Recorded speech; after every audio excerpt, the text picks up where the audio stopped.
Live. Everywhere. On netrootsradio.com.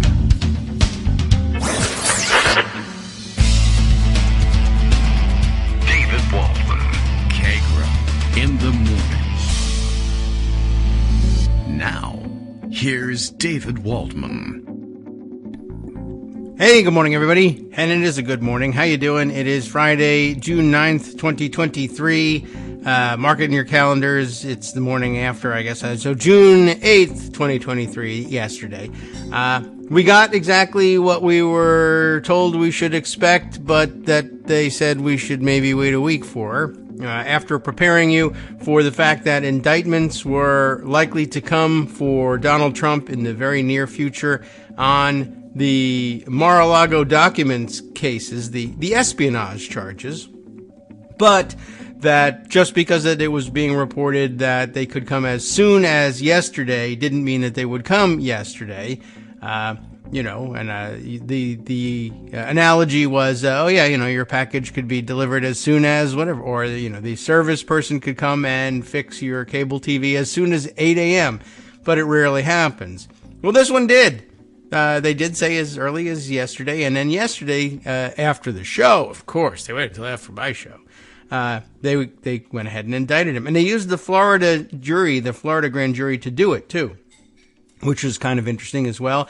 The indictment, as I understand it, is still sealed, so we don't know for sure 100% exactly what's going on, but it's pretty easy to, and it would be irresponsible not to, speculate about what's going on. And well, it was the open and shut kind of a case that he made against himself. I think the recording of him speaking to Mark Meadows and the assistant writing Mark Meadows' book on tape at Bedminster didn't help anything. It may even have closed the open and closed part of the case, because it was just a tape of him confessing to an Espionage Act violation. And it's out this morning. CNN is circulating the thing. I'm not really sure why they're circulating it as an exclusive, but they say it's an exclusive nonetheless. I guess it kind of qualifies. I believe it's the story of the Bedminster tape. So, we already know the story, so I was puzzled as what they really were looking around for an angle to make exclusive usable, I guess, in their headline.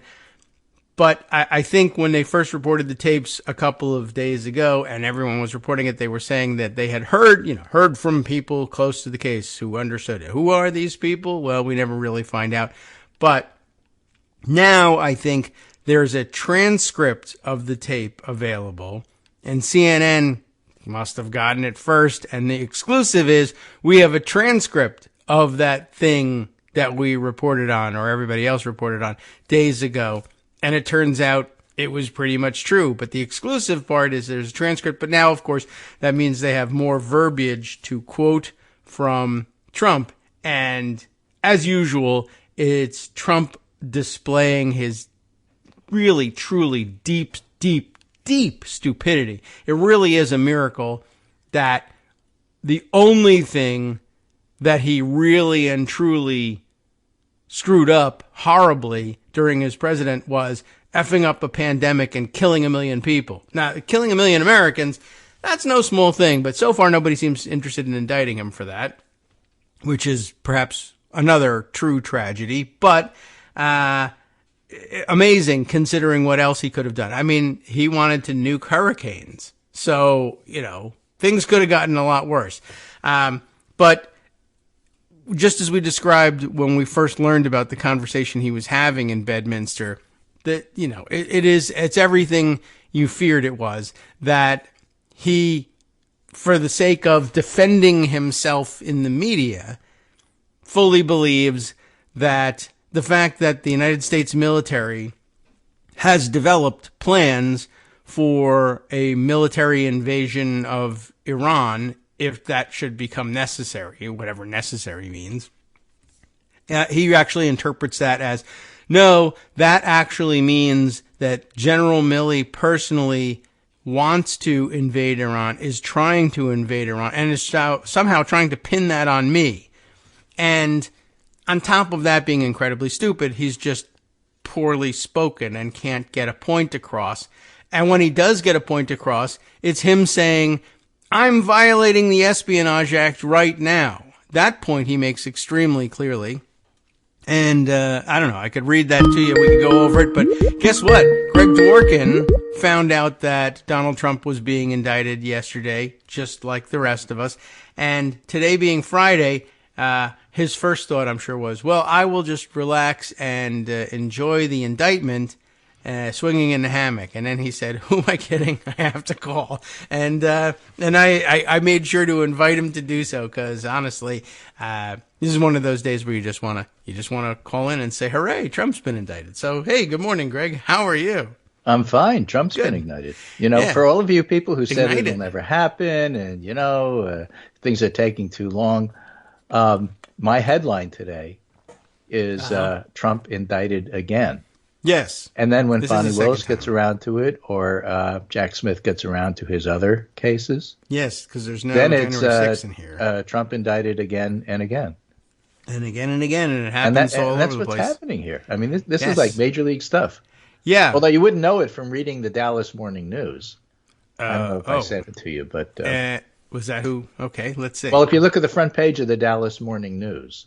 And I do, all the time. Man at center of Texas Attorney General Ken Paxton impeachment in jail on FBI detainer. And then under that with very tiny letters, oh, by the way, Trump's been indicted. Yes, well, local man. Yeah, it's a variation on Queen's man indicted. All right, so, okay, well, that is a big deal down there. They're impeaching their attorney general and the guy who screwed something up so that Paxton was, I don't know, who led Paxton into temptation because he was an innocent man until then, has been arrested too. Okay. Well, that's... George Conway had a great take this morning. Yeah. He said, good morning to those of you who aren't being arraigned next Tuesday afternoon at 3 p.m.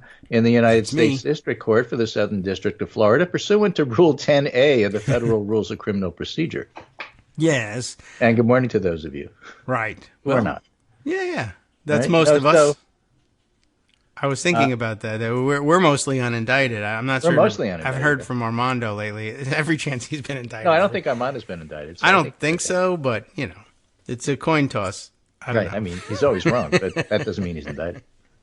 We'll see. Yeah, no, I have no reason to believe he's been indicted. But then, until yesterday, I had no reason to believe that a president or former president of the United States would be indicted for espionage.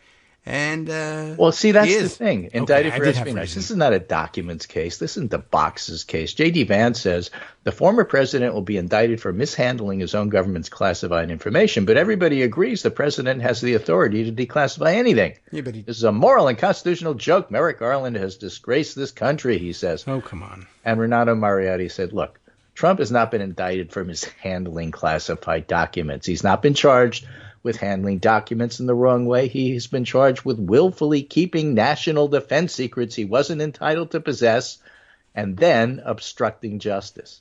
Yes. That's what this case is about. And the charges and the counts, I forget the difference. There's either 7 charges with many counts or 7 counts with many charges. But, they're going to include things like such great hits trying to tamper with witnesses. Right. Violation of the National Security Act.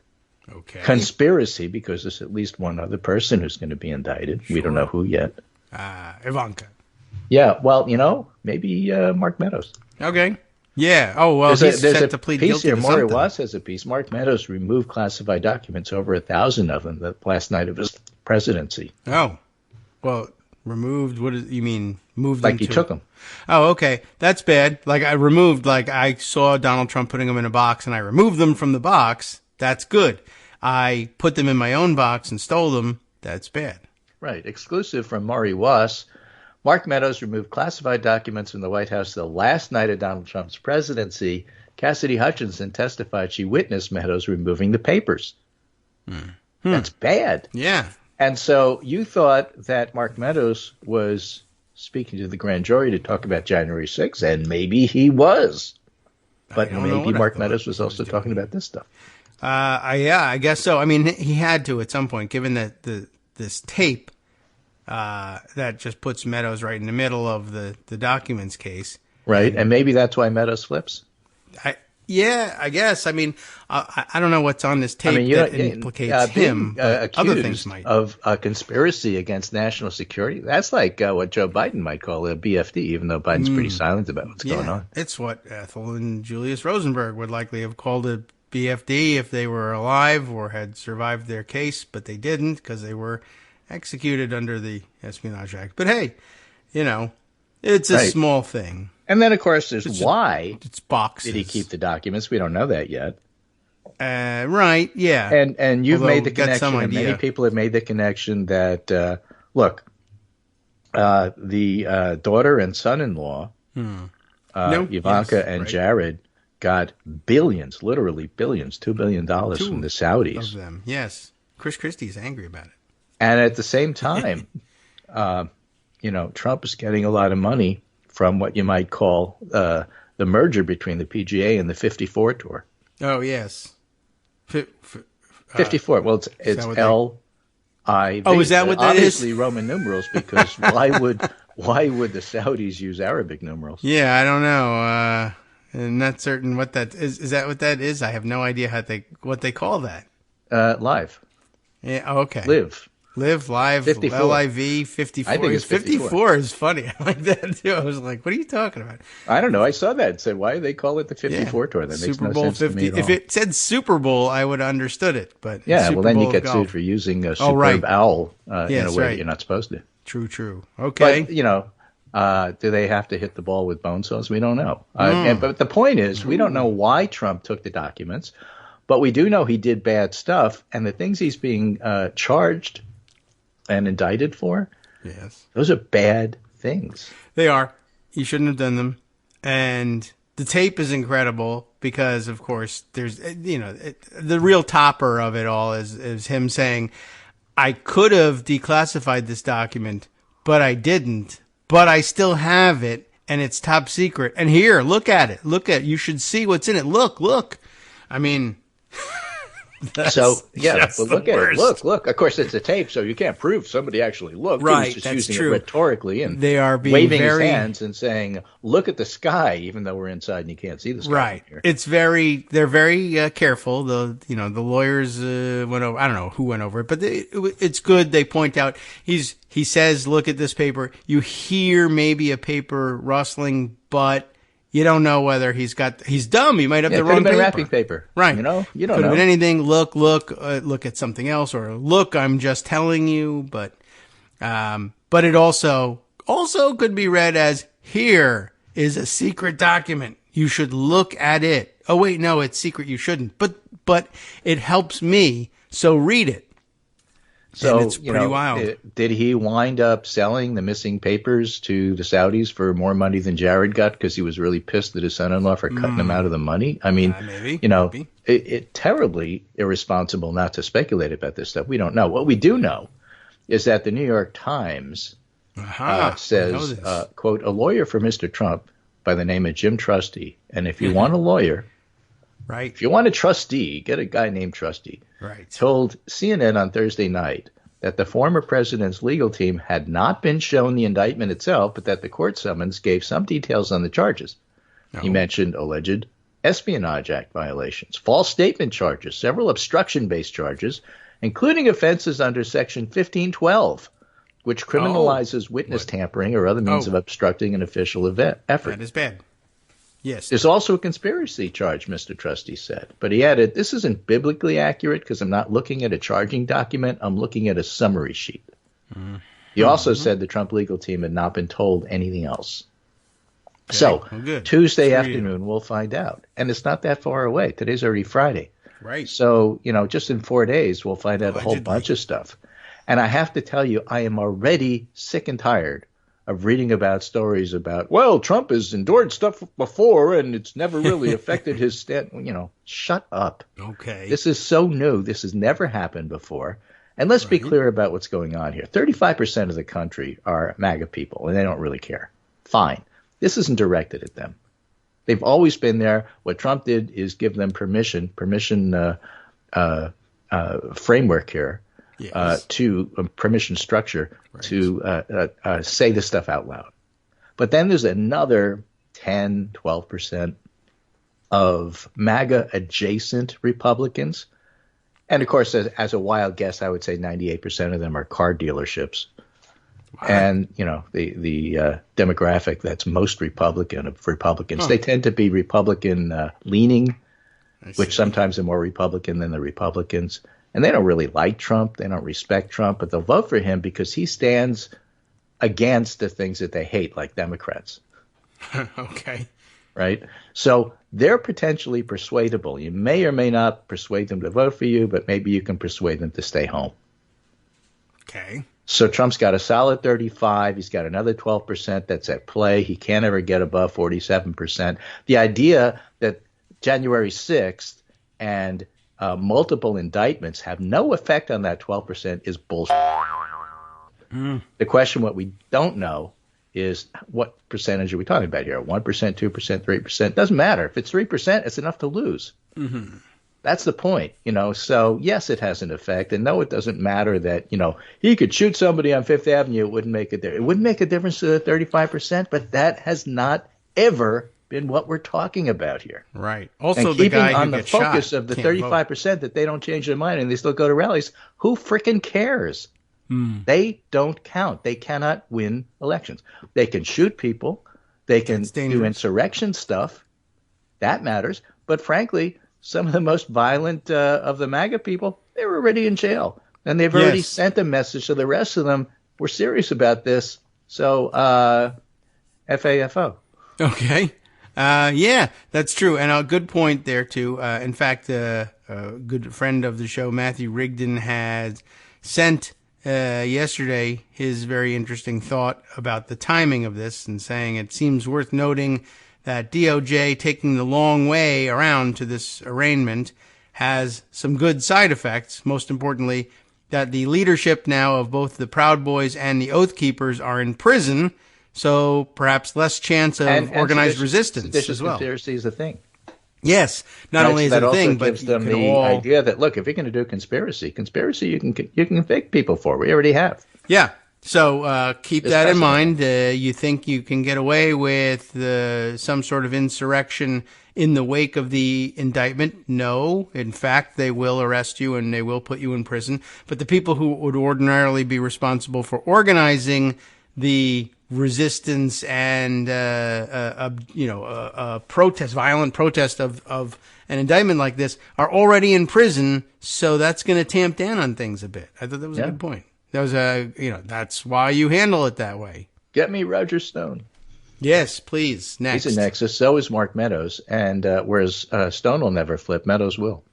I did read the other day he's set to enter a guilty plea in something. Well, everybody said from the beginning, Mark Meadows is sort of a doughy, pasty, soft boy who would melt in prison in like 24 hours. He doesn't want to go there. So like a normal very person. Different than, some of the people who insist that we were just doing the right thing. Yeah. And yes, Your Honor, but after I'm out of the courtroom, yes, we were doing the right thing, Right. Well, when it's easy to deride him because, of course, he's Mark Meadows, and I want to deride him. But, the description of somebody who probably won't do well in prison and doesn't want to go, that's most of us. Right. That's why we like abide by the law. Like that's the most normal, relatable thing about Mark Meadows is that, I don't want to go to jail. The other relatable thing about Mark Meadows is while the insurrection was going on and everybody from Pat Cipollone to Cassidy Hutchinson came to him and said, you got to talk to Trump, make this stop. You got to do something. And he was just on the phone on his couch and saying, well, whatever. Nothing I can do. That is somewhat relatable. Yeah, right. I'm watching Ted Lasso, Leave Me Alone. That, I could buy that. Did he offer that as an excuse? It's a very engaging show. So a totally relatable guy. After all, he's a politician. He was elected. He was in the House. That's true. I mean, it's weird, but somebody. So this is Messenger, the new service that includes some familiar names as reporting goes. Mm-hmm. Don't shoot the messenger on Fifth Avenue or anywhere else. Right. This story is from Ben Feuerherd, Feuerherd, a new guy for me. Van Feuerherd writes, second person expected to be charged in Trump case, source exclusive. It's unclear if the identified second defendant will be named in the same indictment as Trump or in a separate charging document, according to a source. Ooh, good source. It's unclear. Yeah. Thanks, the indictment source. Thursday is the second time the president's been criminally charged since leaving office. Of course, the Alvin Bragg thing, Right. who is saying, okay, Alvin who? Right. We got big stuff here. Fine. Well, let's just let Alvin do his job without looking at it over his shoulder. Yeah. So, conspiracy, yeah, you need two people to conspire. At least two people. Now, Generally. what was the deal about doing this in Florida? I read one report that suggested that, among other things, including the fact that there might be separate charges in D.C., depending, is that the Justice Department was not only doing things by the book, but most of the crimes were committed in Florida. And they wanted to avoid the Trump defense of, you're doing the wrong venue. Why are you doing it in D.C. when the crimes are committed in Florida? Which would just delay things because delay. So they decided to shortchange that and say, well, we'll just do it in Florida. Now they can't use that. I mean, that sounds good and You proper. can't even call it political They because can do it anyway. if it were political, we'd do it in D.C. I guess. I mean, I don't know. There's no You reason can't why even he accuse can't us of say venue that. shopping because if we were venue shopping, we'd do it in D.C. Yes, that's true. And they may yet. There's probably other charges that they'll want to take care of in D.C., but Well, January 6th may take place in D.C., but this yes, one you would have to do probably it in there. Florida. yeah. So it could be exciting. There could be two phases of it as well. We'll wait and see. And by the way, I mean, Trump can still, there's nothing, it's not a good case, but could he still go and say, yeah, this is the wrong venue. I should be being tried in Oklahoma? I mean, he could say it. I don't know how long it lasts, but sure, go ahead and say it. But he could absolutely fight the jurisdiction and venue and all of that just because, you can walk into court and say whatever you want, and it takes a court a little while to figure out, all right, how will I write how wrong he is? Take me a week. So, Kevin McCarthy, our favorite punching bag. Yeah. The weak speaker who can't even get the House together to vote on stuff, yesterday said, today is indeed a dark day for the United States of America. It's unconscionable for a president to indict the leading candidate opposing him. Joe Biden kept classified documents for decades.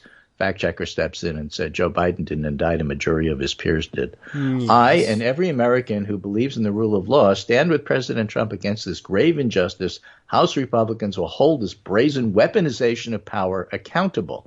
The other person who used, two people I know of that used weaponization of power, by the way, are Tim Scott and Ron DeSantis, whereas the amateurs in the group, for example, Vivek Ramaswamy, went right to Trump is innocent.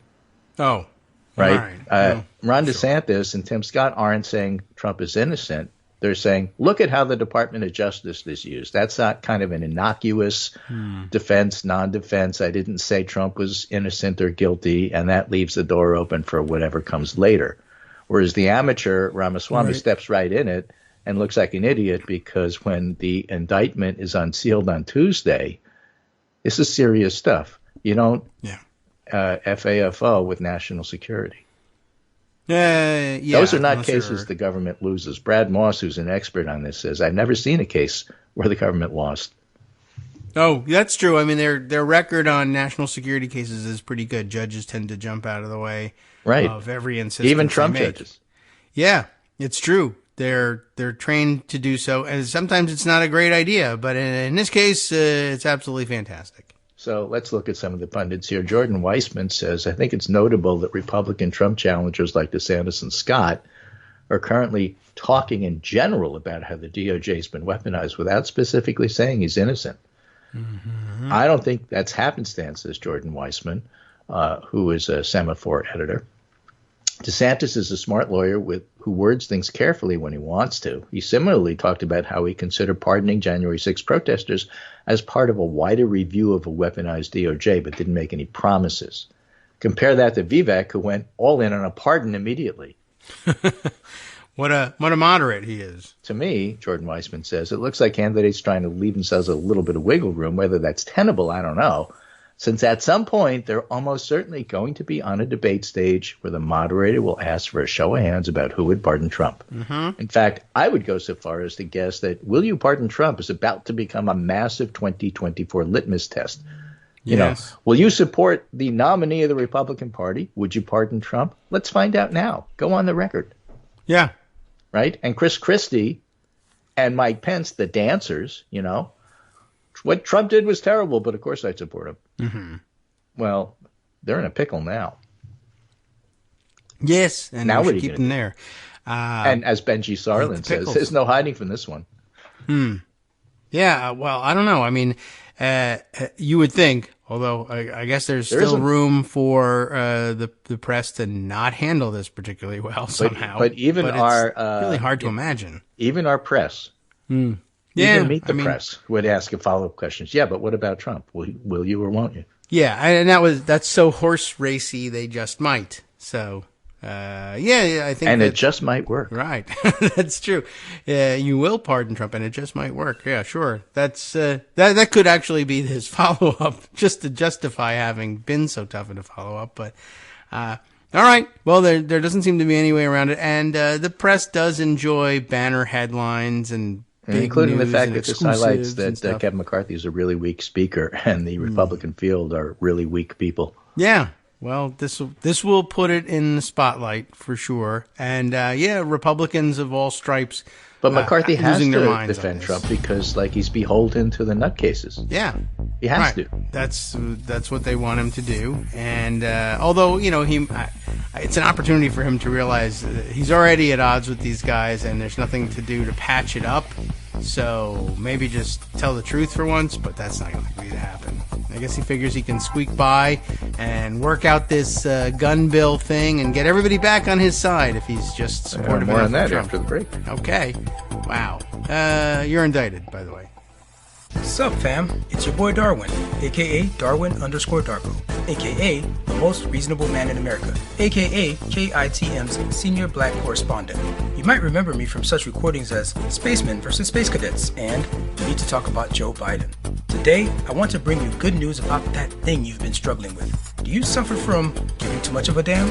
Do you turn on the series of tubes and find yourself outraged at the particular way some news organization strung some sentences together only to realize, nope, this is not some fictional hellscape?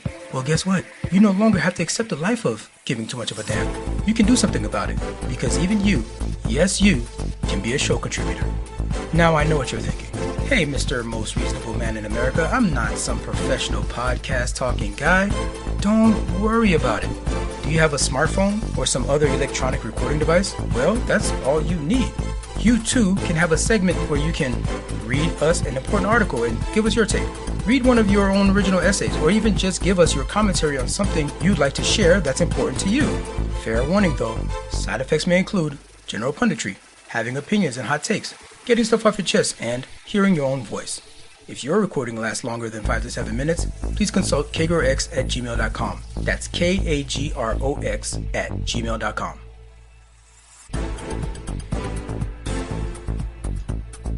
All right, welcome back now to the Kagro in the Morning Show here on Netroots Radio. I got indicted over the break, so it's happening everywhere. I got cloture invoked on me. Right. It's smoky, I have COVID, and I'm indicted, and all the things are happening. 28, Yep. Okay. So, many things happening. And, right. Let me tell you about something else that's all happening. Right. Is it happening in a courtroom?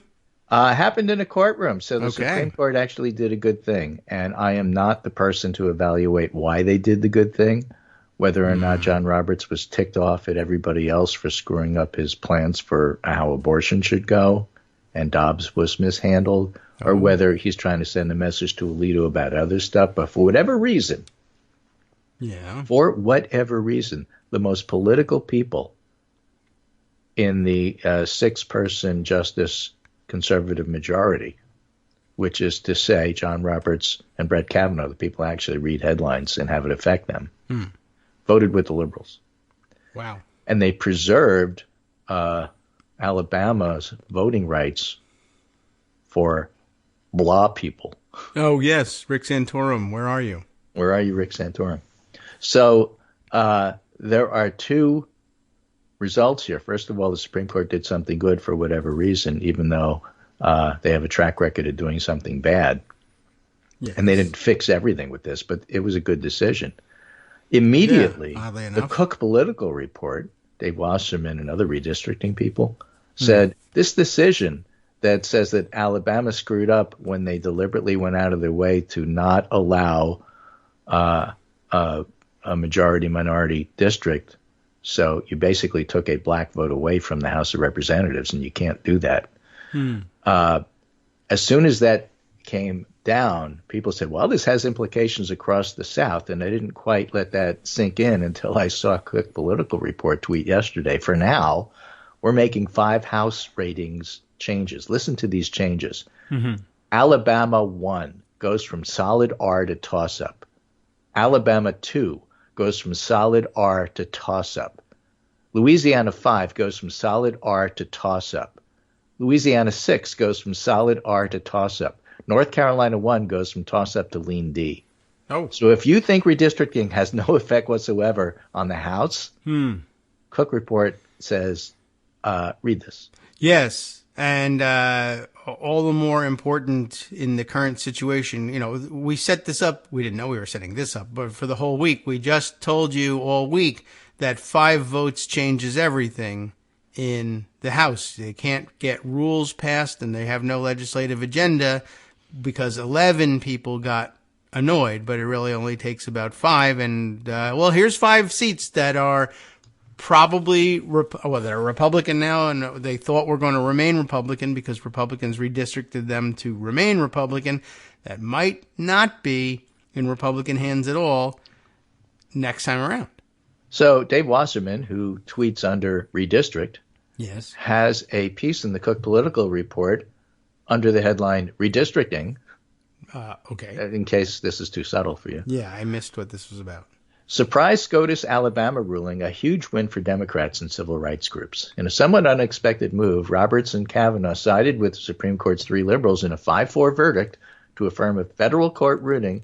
The federal courts have already ruled on the side of the Democrats that Alabama's Republican-drawn congressional map violates the Voting Rights Act by diluting black voting strength. The landmark decision in Allen v. Milligan could reverberate across the Deep South. And when you see things like that, it's because of what I just read you about the ratings changes. Right. The ruling is the culmination of a push by civil rights groups and Democrats to unpack hyper-minority districts in the Deep South and seek more proportional representation. Why aren't the Democrats doing more on voting rights? Well, actually they are. Mm-hmm. Well, why didn't they pass it? They didn't have the votes, but they could do this.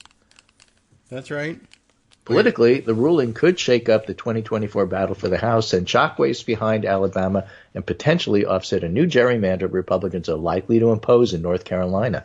The key states to watch are Alabama, Louisiana, Georgia, and South Carolina. And the same federal court that initially struck down Alabama's map could order the GOP-dominated legislature to draw a new compliant plan under unpacking Democratic Representative Terry Sewell's 61% black 7th district, or else it can enact its own in Alabama. Either way, some combination of GOP representatives could be lumped together, and Barry Moore, Alabama 2, a Freedom Caucus member, is the greatest risk of being squeezed. I see. So it does have implications. Of course, it's the right thing to do, but political people say, yeah, right thing to do. Let's just look and see what the effect is on elections. Okay, well, fine. Somebody has to do that. I accept that it's the right thing to do, but yeah, the effect on elections are profound.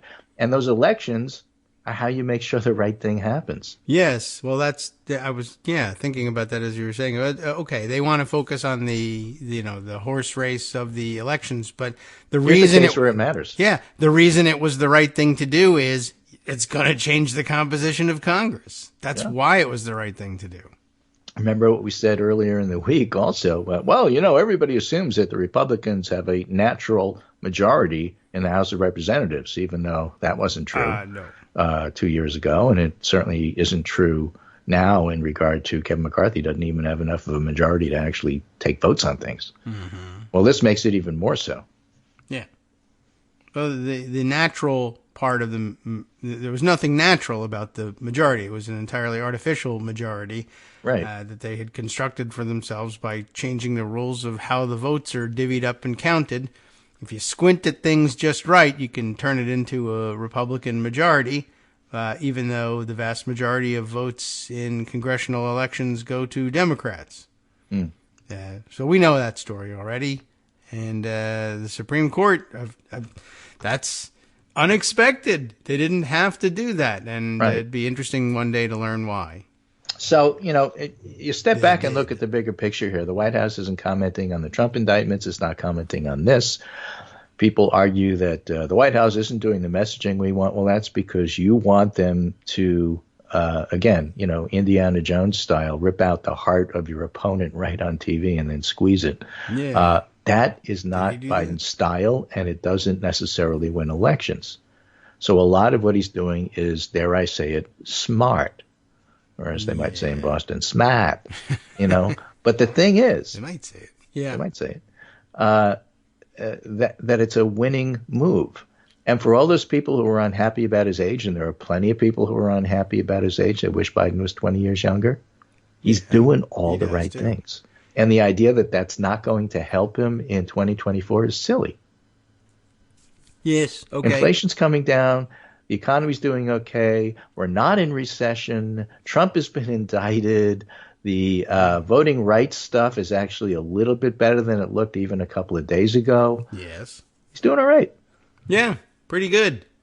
Plus, and James who's he running against? He's either running against a multiply indicted shyster crook. Spy. Sellout, traitor. Espionage. I don't know what to tell you. Or yeah, he's running against people who defend him. Right. So that should be relatively easy. I know he's old, but I'm going to go with the non-criminal all the time. Well, old, experienced. True. Right. Wisdom or something like that. Yeah. Yeah. But it is interesting also watching various stripes of Republicans reacting. For instance, I was just thinking. Yeah, well, what about Hunter Biden? Yeah, let's get the FBI in here and we'll try to get things showing Joe Biden. Well, that's the Burisma garbage. Yeah. There's nothing new about it, as Jamie Raskin said on TV yesterday. This is garbage. There's nothing there. Yes. James Comer has nothing. It was meant to, and by the way, the tireless pursuit of this garbage is what got Trump impeached the first time. So he's impeached twice. He's indicted twice. There's a lot of bad things happening to him. And we're not done yet. Indictment summer isn't over yet. That's true. Could be many more yet to come. At least two more. And, what did I see? Who did I see this morning? Oh, another crazy person, but who's been quiet on Trump for a while anyway. Eric It wasn't Erickson. Pat Robertson. No, that's right. He's quiet forever. He's pretty quiet now. James Watt, too, by the way. Just wanted to sneak that declaration in, so I can discuss that a little bit later. But again, okay, we are neutral in reporting the death of James Watt. There you go. Later on, I'll read you somebody who isn't neutral. But Eric Erickson flipping out on the indictment thing and tweeting out, what did he say? It was something like, he's tired of, here it is. I've given up trying to explain to the left, it's not federal prosecutors or anything, it's the left, why burning the world down to obtain justice is a bad idea. I'll just say if Biden loses in 2024, he, Hunter, and many others better have lawyers ASAP. The Rubicon has been crossed. Guilt won't matter. The pain of litigation will. It's not even a sensible statement altogether taken. But by the way, burning the world down to obtain justice. Obtain what now? Justice? I'm sorry. Did you say that this was a just indictment? Thanks. Oh, yeah, but you shouldn't do it. It's a bad idea to actually pursue the truth and weed out spies from becoming president of the United States a second time. Well, too bad James Trusty isn't part of the conspiracy, because then it could be a Trusty indictment. Yes, that's not true. Just a just one. Right. And then it was interesting that he says if Biden loses in 2024, what would it matter? Why won't you indict him in 2028 if it's a just cause? It isn't, though, and we know that because you immediately invoke Hunter, and that charge was always garbage. They better have lawyers ASAP. Golly, I think they have lawyers. That's not even worth saying. Well, the core yes. of Republican defense is whataboutism. Yeah, of course. And that's what this is on display in bold letters if you didn't understand what whataboutism is. Right. Trump was indicted. I won't say a word about whether he's innocent or not. I'll just tell you, Joe Biden's in trouble. This is good for John McCain. Yeah. Because look what it opens. I mean, come on. Right. I mean, and I'm giving up trying to explain to the left why Well, I've given up trying to explain that the left would say, hey, if there's crimes and they're real, indict people. We don't care. There aren't any people that shouldn't be indicted for. Say it under oath. Prove it in the court of law. We're okay with that. And if you did it, we'd say, you know what? Crap. It turns out he was a crook the whole time. What a rotten thing to do. Yeah. John Edwards was guilty. That's terrible. Yeah. I mean, I don't know why he thinks he has to explain to the left that something, blah, blah. If it doesn't matter what the finding was in John Edwards. He was guilty. We get it. He's not going to be our nominee anymore. Right. We're sad. Is it embarrassing to have ever backed somebody that turned out to be a crook? Yeah. I mean, how why come you don't know that? We're you. We are not you. Right. I mean, that's the essential problem is they can't see anybody that isn't them.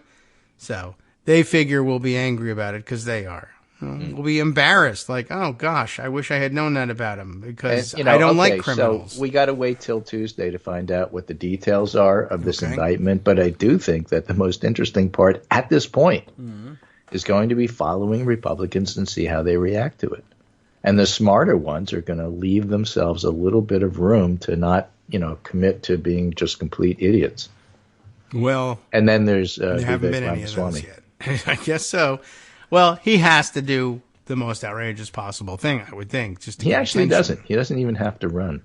Oh, well, that's true. You don't have to do this because you really nobody don't have cares. To do this. You're rich. And, the governor of North Dakota doesn't have to run. Yeah. You can just relax and enjoy being governor of North Dakota or whatever it is Ramaswamy does or something. Right. But I mean, a month ago, if you had to pick which governor of the Dakotas was going to run, you'd probably have picked South Dakota. Yeah, for sure. I'm not even certain that she's not running. But well, she's running for vice president, but North Dakota's running for president. And if the president wins, over the vice president, well, then North Dakota will just eat South Dakota. Yeah. And, become Dakota. It should, honestly, but all right. Well, that's pretty crazy. It's a wild day. So, all right. And I don't know if there anything else has happened because I didn't read anything. That Dallas Morning News story. Oh yeah, well, we got to go there. Is sort of interesting in its own right. Because don't forget, Ken Paxton is under threat of being found guilty and actually being impeached. He is impeached. We have to wait for a verdict in the Senate trial. Right. In the Texas Senate trial, which, is a complete corrupt institution. Give you an example. Ken Paxton's wife gets to vote on the deal. Well, don't count her out. I don't know what kind of guy Ken is at home. Well, the charge. This is a chance to get the remote. He was doing things for his mistress, so I don't know how his wife feels about that. Yeah, I mean, that's another thing, too, right? So far, it's been stand by your man, but this is a chance to get rid of a bad guy, get control of the remote. So, again, the Dallas Morning News headline, man at center of Texas Attorney General Ken Paxton impeachment is in jail on FBI detainer. Okay, that's Nate not Ken Paul, Paxton? One of the Nates. Not Nate Cohen, not Nate Silver, but Nate Paul. Not Rand Paul, one of the Pauls, but Nate Paul. The Austin real estate developer accused of bribing Paxton was booked into Travis County Jail on Thursday afternoon on unknown felony charges. He booked a room at Travis County Jail. He used one of those cheapo websites to get a luxury room for cheap prices. And he's there, and we don't know why, but it's a felony, whatever it is he did. And the FBI says we got more to come. Okay. Excellent. The arresting agency is the Federal Bureau of Investigation. No attorney for Paul was listed. That means that the local Texas people didn't do it because, they're just as corrupt as the Texas Senate, and they never do anything. It's unclear what the charges are, says the Dallas Morning News, or whether they're connected to Paxton, a staunch conservative Christian and third-term Republican. All right. I mean, the FBI spokesman declined to elaborate. She noted Department of Justice guidelines don't allow me to provide more information at this time. And one of Paxton's impeachment attorneys said he didn't know what the charges were and that the FBI didn't reach out to him ahead of time, but he assumes they involve Paxton in some way. And added he believes the FBI is going to try to get Paul to turn on his client. You don't have to be Nostradamus to assume that they're going to try to flip Nate Paul. See, it's irresponsible not to speculate, he says. Basically, I like that too. By the way, the man at the center of the Ken Paxton impeachment is Ken Paxton. Yeah. But the other guy, because otherwise, said the attorney, logically the FBI would have arrested them both at the same time. So, obviously they're trying to get him to flip against my client. Because they arrested him for something that involves my client, even though they didn't say so. I'm saying so because, why did I say that? I don't know. Right. Well, it's good to see it unravel. Me, personally, I am not a lawyer, but I wouldn't have said that. Right. Does the lawyer's wife get a chance to speak up in all of this, or is it just a Paxton thing with the... This isn't a Texas rule of any Well, kind. I don't know if the lawyer's wife gets a vote. Yeah, that's what I'm worried about. I'm not certain about it. I have to these weird rules in Texas. All right, so also, I think we read when that trial was going to start. Senator in Texas hired the mistress, so he gets a vote too. Oh, excellent! And the coworkers and anybody that was at the water cooler. But there's nothing corrupt time. about Texas. Guess not. Man, that's a. Well, by the way, I mean, I don't want to ruin the good employment news, but what happens when this mistress loses all these jobs? Well, as far as the employers go, nothing, because I'm not sure she does anything. Oh, right. As far as Ken Paxton goes, well, that means that maybe she has to move out of Austin, which is expensive, and he has to drive to see her. Because the whole point was to move her to Austin, so it was a little easier for him. Yeah. Let his wife vote on that. That's right. But I saved on gas, honey. Maybe his wife will hire her. Maybe. Yeah. To get some more testimony out of her. I wonder, well, it'll be very interesting to watch what she does, if only because there's nothing you could do. Doesn't matter how you vote. You shouldn't vote. You should say, I'm not voting on this one. I'm out of here. Anyway, no one would understand. I just thought I'd call in and talk about some of this stuff because you have done that. So that's good. Excellent. Thank you. I'm glad he was indicted and you were motivated to do this. So, all right. Anything to say about James Watt? No, and I couldn't tie Trump being indicted to the Rules Committee in the House in any way. I tried, but couldn't do it. So we're not going to talk about procedure today. About it. Oh, all right. I'll come up with something. Yeah. Well, I mean, the tie-in is Kevin McCarthy's response, of course. Yes, that's true. Right. But, I couldn't specifically do anything on Rules Committee here. All right. Well, or sufficient seconds or any of the other interesting things I've learned over the years from hanging out with David. Yeah. Well, there'll be some, I guess we'll do courtroom procedure next. We might have to go into criminal procedure. Right. Remember, I'm a dilettante. I don't know anything about Congress. I'm not a lawyer. I just pick up stuff listening. And boy, there's some interesting stuff happening here. Yes. Sometimes it's good to get in the weeds. In any case, take care. Have a good rest of the show, and I'll talk to you on Monday. All right. Very good. He'll still be indicted at that point, so you'll be free to weigh in on whatever develops over the weekend. And then on Wednesday, we'll be able to talk about what the indictment actually was on Tuesday. Yeah. Right. So a lot to look forward to. Action-packed week. Yep. Thanks, Greg. Take care, and talk to you later. All right, will do. All right, let's see. We got other things to discuss. I mentioned to you that James Watt is dead, and I mean it. It's really true.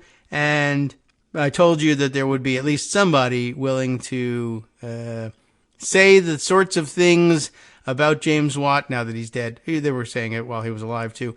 But saying the sorts of things that make sensitive types say, don't speak ill of the dead. By the way, best time to speak ill of somebody in terms of them getting back at you for speaking ill. I mean, just, technically speaking, that's just true. And so why not read something or someone's, I think, probably correct summation of how awful James Watt was as a person and a politician. And This came to me this way via Mastodon. Doug Hanke, I don't know whether he pronounces the E on the end of his name, Hanke. And somehow he gets into my feed with this. I mean, it's not a bad thing or anything. It just, I don't know what the provenance of it was. Saying, I remember a while back when someone on Twitter would put Reagan's head as the inflection point on a graph where all things started sucking, right? Yeah, I think I've seen that tactic too. And if I'm not imagining things, let me see if I can. I think it was actually Dave Johnson, who, at least I know he very frequently sends similar things around. It may even have been his handiwork putting Reagan's head on the chart too. But I'm not positive of that. But it's good to be mentioned that way, quite honestly. So we'll just stick with that. Anyway. I remember a while back, someone on Twitter would put Reagan's head as the inflection point on a graph where things started sucking. Happened a lot, stuff like the decoupling of rising productivity from rising wages, and also, by the way, decline in participation in unions, or the cuts in the top tax rates alongside our skyrocketing federal deficits, et cetera, et cetera. Any number of things that Reagan set on the wrong path. Anyway, Doug says his Secretary of the Interior was a real piece of work. That's James Watt, for those of you who don't know. James Watt died yesterday in what is sure to be a red letter day on many calendars going forward. Pat Robertson, James Watt, the indictment, etc. Right? Here is a he uses the entire wording here. We'll just use the first letter, F, but this is a great term I wanted to introduce to people. Here is an F-eulogy. Get it? To borrow a phrase from the Bugle podcast. So kudos to the Bugle for that excellent phrase, F-eulogy. And this comes from Lawyers, Guns, and Money blog, the Lawyers, Guns, and Money blog. And I don't know what to tell you. I think every word individually in this headline can pass muster in terms of getting on television. It's in context, it shouldn't, but each word is clean enough. Watt, James Watt, blows dead bears. That's what it says. I don't accuse him of it. That's the headline. And taken entirely out of context, there's nothing wrong with saying the word blows on the radio, and particularly nothing wrong with saying it here on the podcast, where everybody thinks I should just stop saying F for things and BS for stuff because reasons. But this way it feels more like radio. And for all we know, one day these reruns could be played on terrestrial radio somewhere and cause a problem for somebody. But I don't know. It's an exercise in pretending there's some, I can always point to this and say, see, I have civility or whatever the hell it is that is required of me. What is this all about? Well, it's Eric Loomis writing it, for one thing, and it's illustrated with a picture of a crude drawing of what that might look like were the headline to be true. And I don't know why. And it looks like it's scrawled on like maybe an early days Onion style parody newspaper kind of thing.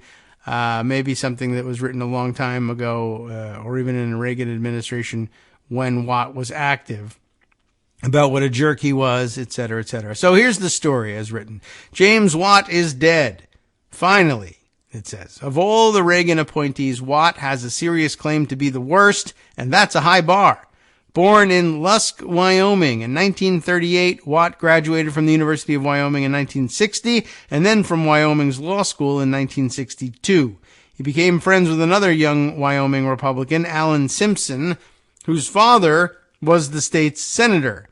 He became an aide to Millard Simpson, working on natural resource issues. Simpson and Watt were politicians of the rural West, dedicated to ensuring the government worked for ranchers, miners, and timber operators, and that the growing environmental movement did not impact those areas at all. Watt got a job with the Chamber of Commerce, working as the secretary of the Natural Resources Committee and Environmental Pollution Advisory Panel of the Chamber, working to fight for more pollution. This all led Watt into the halls of power. Richard Nixon, last true liberal, unlike sellout Barack Obama for signing environmental legislation that passed Congress 415-3, named this stalwart environmentalist Deputy Assistant Secretary of Water and Power Development in the Department of the Interior in 1969. Then Ford named him Vice Chairman of the Federal Power Commission in 1975. He left that when Carter took power in 1977 and became the head of the loathsome Mountain States Legal Foundation. This was the baby of Joe Coors, fascist and beer capitalist. Outraged that crazy things such as affirmative action and pollution controls were applied to the West, Coors hired Watt to run this lobbying organization. Some of his early acts were to file lawsuits opposing lower utility rates for the elderly, opposing affirmative action, and opposing safety inspections for corporations. Nice guy. The Mountain States Legal Foundation under Watt was also very involved in the most astroturf movement of all time, the Sagebrush Rebellion, in which rich landowners and their employees started raising havoc in the West over government control of resources, which they were always fine with so long as the government served their interests. But with environmentalism a thing now, they had no use for competing interests and demanded the return of these lands to the states.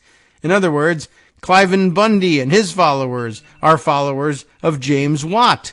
This is the kind of person Watt empowered. Watt headed the MSLF until 1981, when Reagan tapped him to become Secretary of the Interior. Environmentalists were horrified, and justifiably so. Greg Whetstone was the Chief Environment Counsel for the House Environment and Energy Committee. And I don't want to miss my cue on the music here, so hang on just a moment. There we go. And Greg noted, not our Greg, but Greg Whetstone noted that along with the vile Ann Gorsuch to head the EPA, yes, mother of Neil Gorsuch, Watt was one of the two most intensely controversial and blatantly anti-environmental political appointees in American history. This is true, at least to that point, although, of course, Donald Trump has completely blown this out of the water. We'll return to the F-eulogy after this short break.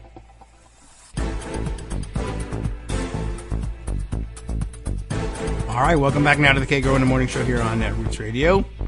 Shall we continue then with the James Watt F-eulogy? I said we were going to, so yes, the answer is we shall. Where did we leave off, though? Donald Trump having a serious claim to being even worse environmentally than James Watt, but he stood as president, whereas Watt was essentially just an appointee. Anyway, but Watt's appointment represented the politicization of environmentalism and a backlash by industry interests. People forget that much early environmental legislation was sponsored by fairly conservative Republicans. It took a solid decade of environmentalism for corporations to even figure out how to respond. People such as Watt showed that by 1981, they had figured it out. It would take another couple decades to really turn the corner on repealing the gains of the environmental movement, but Watt's appointment really laid the groundwork for what is happening today. In many ways, not just what they've pointed out, but an excellent job in connecting him to Ann Gorsuch, to Neil Gorsuch, to Sagebrush Rebellion, to Cliven Bundy, to Reagan, to everything. And anyway, he continues on. Watt brought the Sagebrush Rebellion to the halls of Washington. Giving a speech in Coeur d'Alene, Idaho, he stated, "We inherited an abused land from that administration that was kicked out of office. What I inherited was a land that had been set aside and deprived of development. Instead, as he frequently said, we must restore America to her former greatness." That's MAGA, right? Greatness, of course, being the massive exploitation of resources for the few. He argued that his task was to undo 50 years of bad government, by which he meant protecting natural resources. He came up with plans to decertify national parks. He bragged about how much of the ocean he was leasing to oil and gas companies. He wanted to give over the entire American West to the same oil and gas interests, and he strongly resisted even private owners giving land to the government for permanent protection. Now, Watt's effectiveness in pushing that corporate agenda was undermined by the fact that he was a complete fool. His appointment led to record donations to the Sierra Club and other environmental organizations, mobilizing the environmental community against the upcoming corporate assault like nothing else to that date. At the very least, that provided a bulwark against anti-environmentalism over the next decade. Statements such as saying environmental regulation, quote, is centralized planning and control of society, unquote, akin to fascism and socialism, and bragging that, quote, we will use the budget system as an excuse to make major policy decisions, unquote, certainly kept reminding environmentalists of the catastrophic threat of the Reagan administration. Moreover, Watt routinely embarrassed himself. Before Congress, he testified, I do not know how many future generations we can count on before the Lord returns. Whatever it is we have to manage with the skill to leave the resources needed for future generations. It's been 2,000 years since the last coming of Christ, and it might be another 2,000 years before the second coming. That's an interesting way of planning things. He openly talked of his apocalyptic version of Christianity, hello, we are there today, right, as part of his resource management plans. Why bother long-term planning when Christ was returning at some point in the future? He stated, my responsibility is to follow the scriptures, which call upon us to occupy the land until Jesus returns. Just make the money now. Then there was his war against the Beach Boys. Between 1980 and 1982, the Beach Boys and the Grassroots, a somewhat lesser-known band today that had some hits in the 60s, played Independence Day concerts on the National Mall. In 1983, Watt banned them. Remember, it's the original canceling. Cancel culture helped, but somehow it was really good then. Why? He thought rock music encouraged drugs and alcohol, and that these concerts were bringing the wrong element to Washington, leading to rock fans robbing other people. That's what the Beach Boys do. It's true. I really question whether Watt had even heard a Beach Boys song. He wasn't much older than him, but he was as square as his native state. Instead, Watt invited someone nice and wholesome to perform instead. Wayne Newton. Wow. Watt also didn't realize that Nancy Reagan was a big fan of the Beach Boys. Even George H.W. Bush said, they're my friends and I like their music. I kind of doubt Bush was hanging out with Brian Wilson, but this had become a political football, the ultimate in unforced errors. Watt was highly embarrassed when the Reagans publicly apologized to the band. Newton was still invited to perform, as he was a big Reagan supporter, but he was booed when he came out. Watt became the butt of Johnny Carson jokes, not really what corporate hacks were looking for out of their toady. All of this led to early speculation that Watt would be the first Reagan cabinet member to go, although Al Haig's power grab after the assassination attempt led to him winning the sweepstakes. He was such a political hothead that he threatened the Republican Party throughout the West. This also does sound familiar, doesn't it? California Republicans feared he would cost them the state in 1982 because of the issue of offshore drilling, a sensitive subject in the state after the 1969 Santa Barbara oil spill, though George Deukmejian did pull out a tight victory over Tom Bradley for the governorship that fall. It helped that other leading Republicans, including Barry Goldwater and California Senator Hayakawa, came out strongly against the drilling. Moreover, because Democrats controlled Congress, they managed to stop most of Watt's agenda. Morris Udall, who headed the House Interior Committee, noted that even Republicans thought Watt was nuts. White House people are beginning to worry that this department is being run by a guy so far off the mainstream that he is going to get them into all kinds of trouble. On the other hand, the head of the National Coal Association said of him, we're deliriously happy. Of course, the coal industry, would love Watt. Watt's idiocy knew few bounds. He gave an interview where he stated, "If you want an example of the failure of socialism, don't go to Russia, come to America and go to the Indian reservations." Note that the Bureau of Indian Affairs falls under the Interior Department, and people like Watt had been seeking to eliminate native people from any governmental jurisdiction for a very long time, including the Republican-led termination program of the 1950s. Finally, Watt was pushed out after giving a speech in front of the U.S. Chamber of Commerce, where he mocked affirmative action by saying of a departmental coal leasing panel, "We have every mixture you can have. I have a black, a woman, 2 Jews, and a cripple. And we have talent." 3 weeks later, he was gone. Not so much because of the sentiment. I can only imagine the racist and sexist jokes told inside the Reagan White House. But Watt told them publicly. He would have fit in perfectly at the Trump White House. But there were still quiet parts then. Watt was so bad that he was named number 6 on the Time Worst 10 Cabinet Officials list. Wow. That's about the only accolade he ever deserved.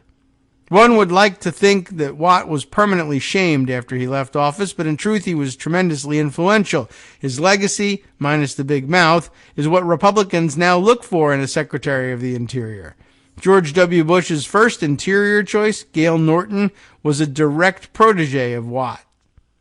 Trump's horrible choice, Ryan Zinke, seemed intent of giving Albert Fall a run for his money on corruption while engaging in Watt-esque land management practices. Watt himself instantly made bank by going to work as a lobbyist for the Department of Housing and Urban Development. He went full-on corrupt at this point. In 1983, he was indicted on making false statements to a grand jury investigating influence peddling at HUD, and in 1996 pleaded guilty to one misdemeanor count of perjury and withholding documents. Wow, what do you know? Of course, he suffered no real consequences, getting 5 years probation, 500 hours of community service, and, wait for it, a whole $5,000 fine. Wow, I'm sure one of the most connected Republicans in America really went bankrupt over that overbearing example of justice.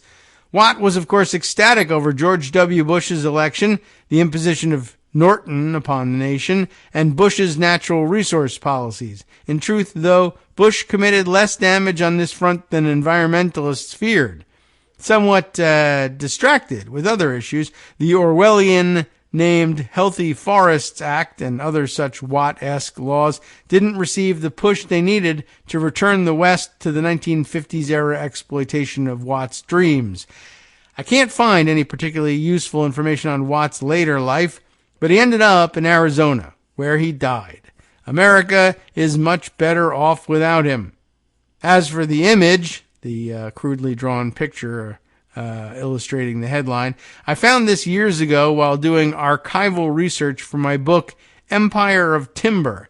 I think it comes from the Hodad papers. I don't know whose papers those. Hoedad. I'm not that well versed in it. At the University of Oregon, which was a countercultural reforestation collective in the 1970s and 80s. They did not like James Watt. I've been saving it for this occasion, and so the occasion has finally arrived. Anyway, very interesting and comprehensive and worthy background on somebody that we haven't discussed at all. I don't know if we've ever gone if James Watt's name must have come up once or twice, but never any even stories about him on the show and all the history of it that I can recall. Anyway, so that was pretty amazing. So I mentioned at the top of the show CNN's oddball exclusive, in that they got themselves a transcript of the tape, and so there was a lot more verbiage to quote from in illustrating just what a dummy Donald Trump really is.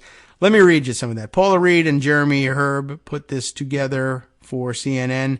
Exclusive, Donald Trump admits on tape he didn't declassify secret information. We already know that part of the story, but here's what we got. Former President Donald Trump acknowledged on tape in a 2021 meeting that he had retained, quote, secret, that was the designation, secret military information that he had not declassified. According to a transcript of the audio recording obtained by CNN, as president, I could have declassified, but now I can't, Trump says, according to the transcript. All important. And later on, well, I'll read this and we'll see whether we hit on the same stuff or not. But Philip Bump, I note, has a Washington Post piece saying the quote that distills why Donald Trump is facing federal indictment. He claims it's not the one that CNN is emphasizing. Let's see if we can spot it. All right. CNN obtained the transcript of a portion of the meeting where Trump is discussing a classified Pentagon document about attacking Iran. In the audio recording, which CNN previously reported was obtained by prosecutors, Trump says that he did not declassify the document he's referencing, according to the transcript. That's important, of course. Trump was indicted Thursday on 7 counts in special counsel Jack Smith's investigation into the mishandling of classified documents. It's about the theft and retention, not so much as, mishandling seems to paper over it, but okay. Details from the indictment have not been made public, so it is unknown whether any of the 7 counts refer to the recorded 2021 meeting. Still, the tape is significant because it shows that Trump had an understanding the records he had with him at Mar-a-Lago after he left the White House remained classified. Publicly, Trump has claimed that all the documents he brought with him to his Florida residence are declassified, while he's railed against the special counsel's investigation as a political witch hunt, attempting to interfere with his 2024 presidential campaign. CNN first reported last week that prosecutors had obtained the audio recording of Trump's 2021 meeting at his Bedminster, New Jersey resort, with 2 people working on the autobiography of Trump's former chief of staff, Mark Meadows, as well as aides employed by the former president, including communications specialist Margot Martin. The transcript of the audio recording suggests that Trump is showing the document he's discussing to those in the room. Problem. Under the Espionage Act by itself, right? Several sources have told CNN the recording captures the sound of paper rustling as if Trump was waving the document around, though it is not clear if it was the actual Iran document. And then get these quotes. Secret. This is secret information. Look at this. Look at this. I love this. This is secret information. Look at this. No, don't look at it. It's secret information. What are you doing, you Espionage Act violating idiot? This is secret information. Look at this, Trump says at one point, according to the transcript. This was done by the military and given to me. Trump was complaining in the meeting about Chairman of the Joint Chiefs of Staff, General Mark Milley. The meeting occurred shortly after the New Yorker published a story by Susan Glasser detailing how, in the final days of Trump's presidency, Milley instructed the Joint Chiefs to ensure Trump issued no illegal orders and that Milley be informed if there was any concern. Well, with Milley, let me see that. I'll show you an example. You should not show them the example. That's an Espionage Act violation. He said that I wanted to attack Iran. Isn't that amazing? I have a big pile of papers. This thing just came up. Look, this was him, Trump says, according to the transcript. They presented me this. This is off the record. And by the way, no, you can't even do that. That's another huge mistake. But okay, I already started telling you things. Oh, by the way, this is off the record. Off the record. But they presented me this. This was him. This was the Defense Department and him. We looked at some. This was him. This wasn't done by me. This was him. And here it's just like, this is just how dumb he is. He can't even state a case. This was him. This was him. This was not me. It was him. It was him. It wasn't me. It was him. It was not me. What I'm saying is it was him, not even me. It wasn't. It was him. We did look at some, I don't even know what we looked at. This was him. This was him. He gave it to me. It was him, not me. Not me, him. Him. That's what? What are you talking about? Trump continues. All sorts of stuff. Pages long. Look. No, don't look. Wait a minute. Let's see here. I just found, isn't that amazing? This totally wins my case, Except it's like highly confidential. Secret. This is secret information. Look at this. I don't know what to tell you. It's about the worst, most incriminating statement you could make on tape in this situation. Anyway, secret and confidential are two levels of classification for sensitive government documents. They helpfully inform us. In March, prosecutors subpoenaed Trump for the document referenced in the 2021 recording. Trump's lawyers provided some documents related to Iran and Milley in response to the subpoena, but they could not find this document, the document itself. Federal prosecutors have been investigating Trump over the mishandling of classified documents taken to Mar-a-Lago and obstruction of the investigation. Trump's lawyer said the former president was given a summons by the Justice Department to appear in court Tuesday in southern Florida. The Mar-a-Lago investigation is one of two being led by Smith, who was appointed special counsel in November by Attorney General Merrick Garland. Smith's investigation into efforts to overturn the 2020 election is still ongoing. So, okay, all well and good. What is Philip Bump saying about this thing? He says the quote that distills why Donald Trump is facing a federal indictment is in there somewhere, but I saw him tooting about it, I don't know which, and saying basically that there was some other focus that ought to have been first among equals, I guess. Last week, CNN reported on the existence of a recording taped at Trump's golf club in New Jersey, in which the former president is heard talking to writers working on a book from Trump's former chief of staff. And in the recording, Trump made note of a document in his possession, or allegedly, that was classified, a significant admission given the indictment handed down against him this week. Hours after news of the indictment broke on Thursday, CNN published excerpts of this conversation. Secret. This is secret information. Look at this, right? This was done by the military and given to me. Understandably, much of the focus on that quote has centered on the first part, in which Trump tells a visitor to his club about classified material. But what's more broadly telling is the second part, where he says that the document was, quote, given to me. Yes. I was wondering I didn't know if this was going to be the one that Philip Bump was talking about, but it did strike me as we were reading it. Yeah, that's another thing about Trump not understanding the difference between ownership and possession. Right? It was given to you by virtue of the fact that, mistakenly or not, you were president of the United States. It doesn't mean it belongs to Donald J. Trump. It belongs to the presidency, and that's why you're not allowed to have it with you now that you're not president anymore. The military did not give that document to Donald Trump, the guy sitting at Bedminster on the day the recording was made. The military gave that document to the President of the United States to inform his decision-making, hopeless as that would be, on some national security issues. At the moment the document was handed over to the President, the person who received it happened to be Trump. Trump's failure to understand that distinction between himself and the office he was granted is at the heart of nearly every crisis that he's faced since. When Trump won election in 2016, it was unusual in a number of ways. An unrecognized or under-recognized one was that he didn't come to the presidency through the normal channels. There was no career in which he had sought other offices and scrambled past opponents. There were no years seeing how policy was crafted or strengthening his understanding of the history and functioning of government institutions. His supporters saw this as a strength. This was a guy not beholden to the swamp. He would come shake things up. And then he got into office and tried to do things that legislators and the courts recognized were outside of his purview, and he got more than one smack on the hand as a result. Eventually, through some combination of indifference and inexperience, he just let Congress bring him bills to tout, sign, and spin. But being an outsider meant he had no interest in rules governing the behavior of a president. The Hatch Act, which limits the use of government resources for politicking, LOL, sure.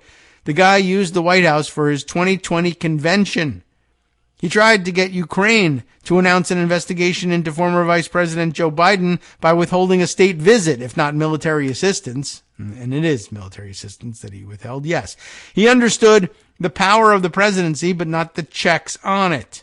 And when he learned about those checks, there was no personal history of understanding why they were there and important, so he despised them.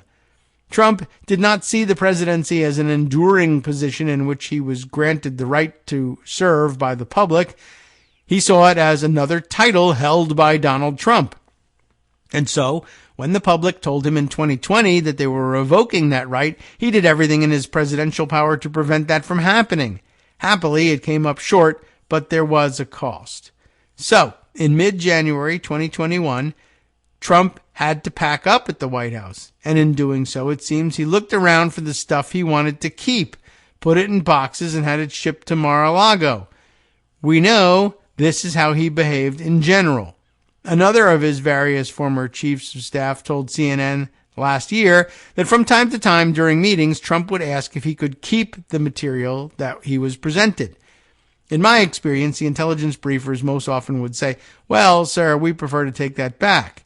Mick Mulvaney told CNN's Aaron Burnett, but sometimes they forgot. Those documents were being shared by one part of the government with the president, another part of the government.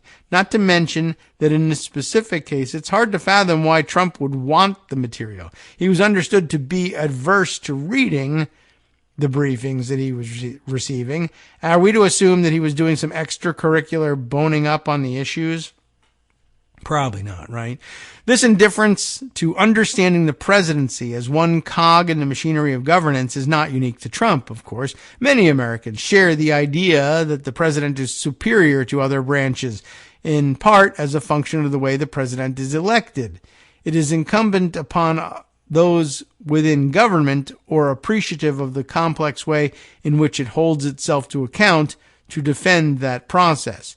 Trump has no interest in treating checks on his power as legitimate. He actively stoked the idea that those checks from impeachment or law enforcement investigation in particular were themselves being vile and corrupt. Themselves were vile. Okay.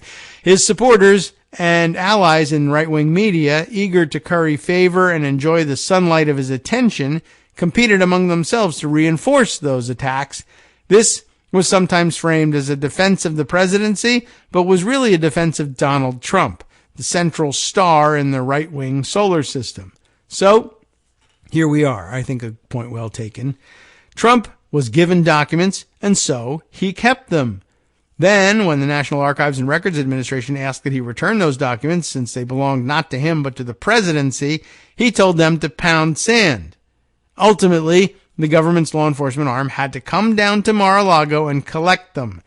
That document Trump showed those writers was literally given to him, yes, but so was the presidency, and then America wanted both back.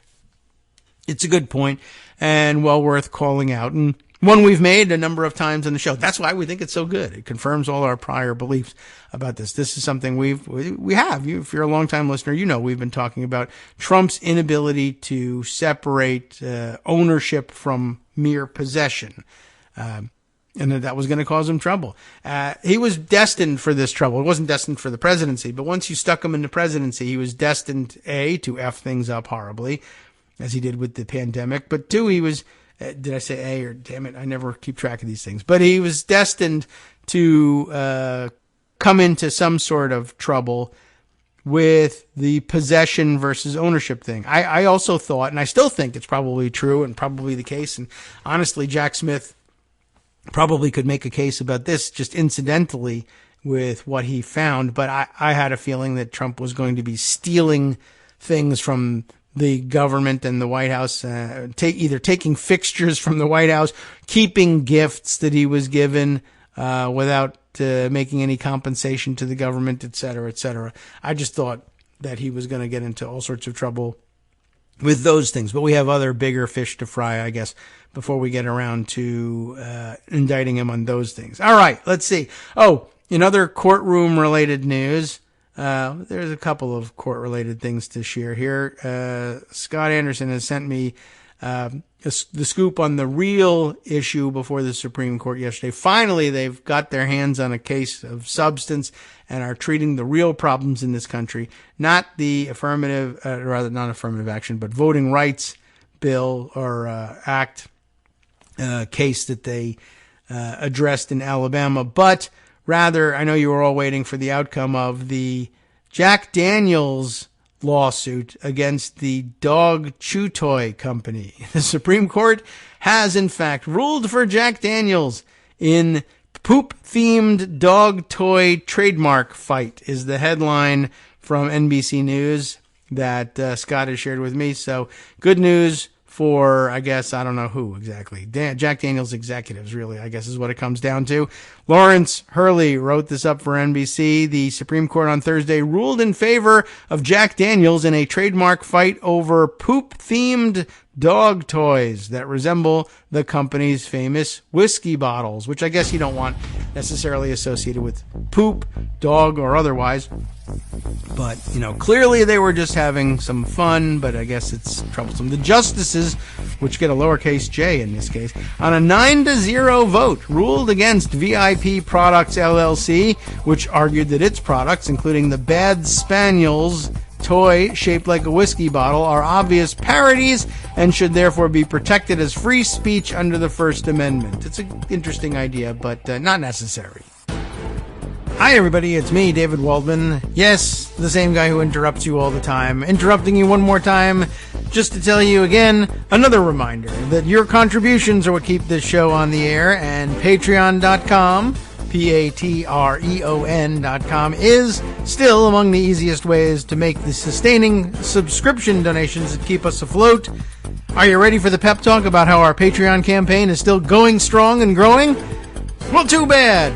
Yeah, the plain fact is we actually are headed in the wrong direction, and whereas we once had about 175 monthly patrons, we're now actually down below 150. Time to recruit some more. Not exactly the kind of news I wanted to share, but there it is. For those of you in a position to support the show, patreon.com does make it easy to make those secure, recurring monthly contributions to do so. Patreon.com/KagroX gets you straight to our donation page. We've been through a lot together. The worst of the pandemic, we hope. The worst of the insurrection, we hope. So go ahead and treat yourself. You don't need an excuse. Give yourself the gift of a little something you enjoy in life. Support the show. And of course, if you happen to prefer using PayPal or even the Square Cash app, we're up and running on those options too. So thanks again, everyone, for all your support. We couldn't, or at least shouldn't, do it without you. Hope you'll be on board soon too. Thanks for all your support.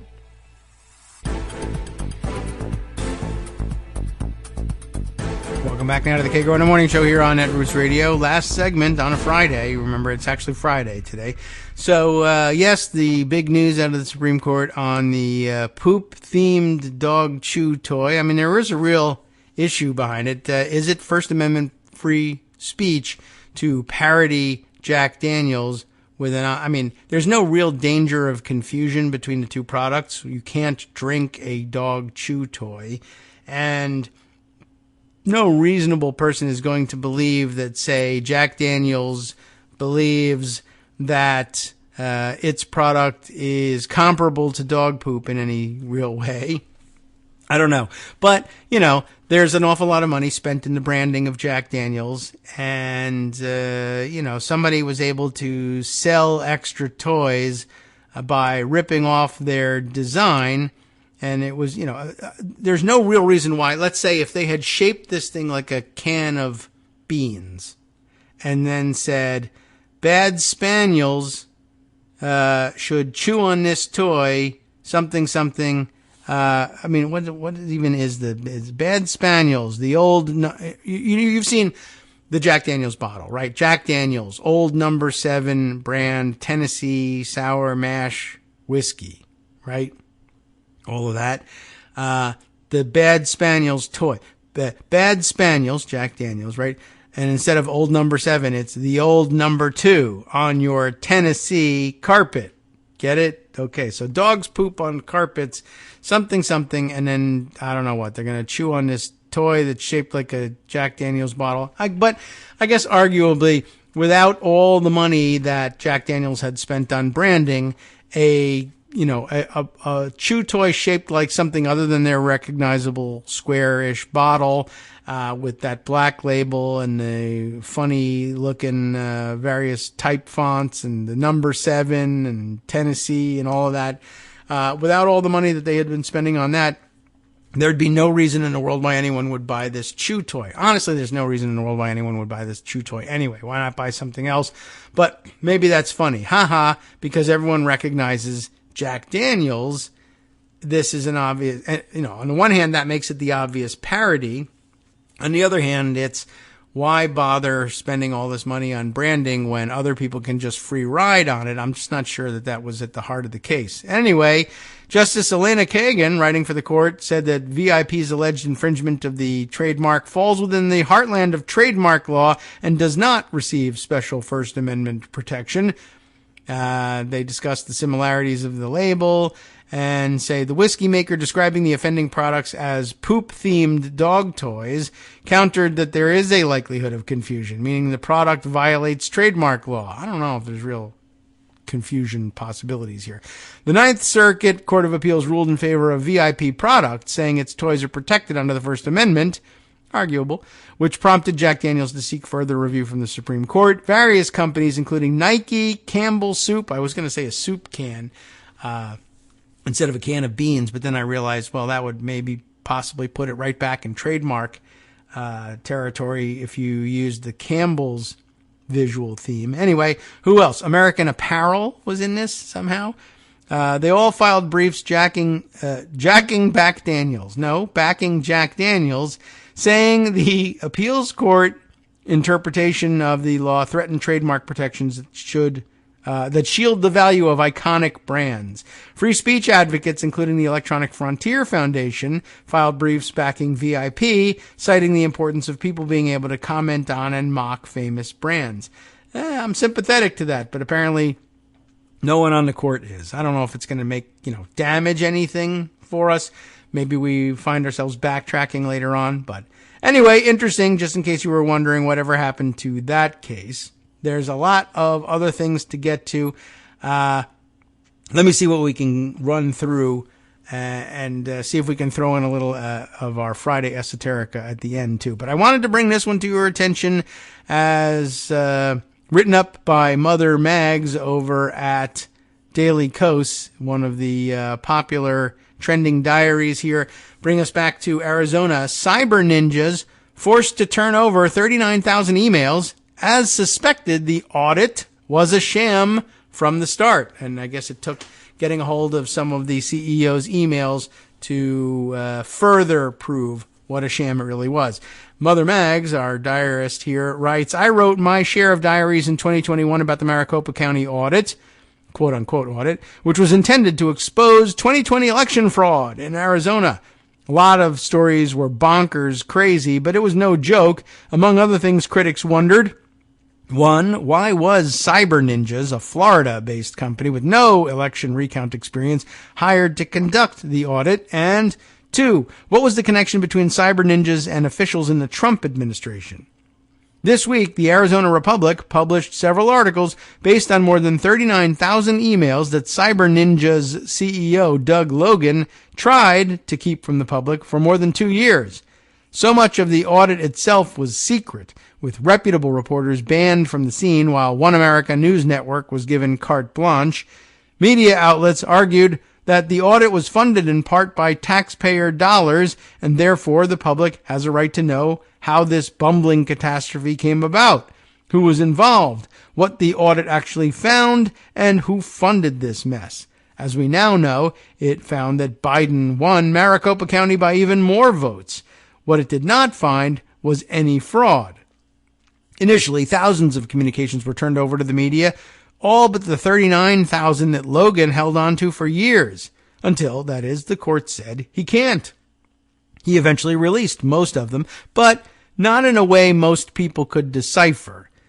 Logan has released the texts in haphazard, non-sequential batches and in different formats, so threads were broken and not easily searchable. It took data pros a long time to untangle what they called intentional obfuscation. That's actually really important and an interesting way to, defy the rulings that actually say, all right, no more screwing around. You have to give us the document. So it doesn't say I have to give them to you in a format that's easy to understand. I can buy myself more time by scrambling it. That's interesting. It's not hard to see why Logan wanted these, or did not want these emails released. The first story yesterday made it clear that cyber ninjas didn't know WTF, what the F they were doing, and any findings they announced were fiction, which is what most reputable audit firms said at the time. And a quote here, I guess, from the Arizona Republic's story. Logan's texts offer the first direct evidence that the Senate's hand-picked auditor could not aggregate the results of his own audit. And they appear to bolster critics who have long maintained that Logan made up numbers and lacked the ability or methodology to make any credible findings. Another story today, from yesterday, sheds light on Doug Logan's role in the Stop the Steal movement before he was hired to run the Arizona audit, which explains why he was hired. Cyber Ninja's CEO, Doug Logan, was already a part of a coordinated effort to overturn the 2020 election results in several swing states when he was tapped to lead the Arizona Senate's partisan, quote, audit, records show. Well before Logan began the Arizona audit, he was in contact with major deniers like My Pillow Guy and Lynn Wood and Michael Flynn and QAnon nutter Ron Watkins, working not only in Arizona, but in Georgia and Michigan as well. Logan remains part of a criminal investigation in Michigan for breaking into voting machines. I would not be surprised to learn that he's part of DA Fani Willis's investigation in Georgia, writes Mother Mags. The new emails also reveal that Senate President Karen Fann hired the inexperienced cyber ninjas because she, quote, felt comfortable with Logan. Read, of course, that she likes his previous Stop the Steal work, so that's why she hired him, even though firms with recount experience applied for the job, and even though she cannot recall any of Logan's references or why she selected his firm. Senator Fann's star has faded fast. Everything Trump touches dies, and she will not seek re-election. The same is true of Cyber Ninjas, which went bankrupt and folded. Most importantly, while Senator Fann and others maintained all along that the audit was not partisan and was not intended to help Trump, the emails showed Doug Logan was in contact with Stop the Steal leaders, right-wing funders, and members of Trump's orbit from the start. Like the fake electors scheme, the countless lawsuits, the Giuliani-Powell traveling circus, and the January 6th insurrection itself, the Maricopa County audit was simply another tool in Trump's 2020 election overthrow scheme. I can see Attorney General Chris Mays' office from my window, Mother Mags writes at the end. I'm guessing she might be interested in this outright fraud, as is, I guess, reporter Lori Roberts. A pull quote from Lori Roberts here. It is high time for Fann's actions to undergo a legal audit. She's never acknowledged her own role in undermining that confidence by insisting on a recount despite any evidence of fraud. We must be picking up in the middle here. Fann has never explained herself, never offered any insight into why a legislative leader once considered mainstream would order an audit based upon wild rumors and kooky conspiracy theories, so maybe somebody else needs to start asking questions of Fann to determine whether she was in on this fraud perpetrated on the public or simply dumb enough to be snookered into pushing our state down the rabbit hole. The damage is considerable, and it is done, but questions remain. Maybe it's time for Attorney General Chris Mays to start asking them. And we've reached the conclusion. I just wanted to sort of put that one on the record, that those 39,000 emails are out and apparently very revealing, and eyes on the Arizona Republic to see what else they can mine from this batch of data. Another data mining story of sorts here from Forbes magazine. Can I see it without... I might have to read the pocket version of it here. But here they put this one together, and I don't know if I can get to the authorship, although it looks like it might be an editorial. It just says by editor's pick.